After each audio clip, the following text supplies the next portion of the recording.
नमस्कार. व्हीव्हीएच प्रोडक्शनमध्ये तुम्हा सर्व प्रेक्षकांचं अतिशय मनापासून स्वागत. आज आम्ही बोलणार आहोत दीर्घ श्वसनाविषयी. तर कासव एका मिनिटाला 2 ते 3 वेळा श्वास घेतो.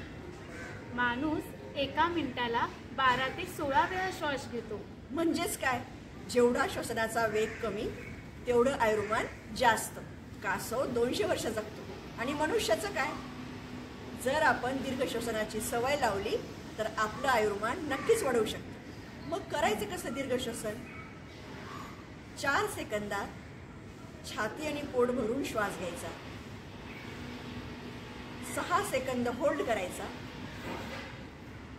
आणि 8 सेकंदात सोडायचा. ही दीर्घ श्वसनाची सवय आपण लावून घेतली, सकाळी उठून दीर्घ श्वसन केलं, रात्री झोपताना, मधल्या वेळेत हे दीर्घ श्वसन केलं तर आपलं आयुर्मान नक्की वाढणार. धन्यवाद.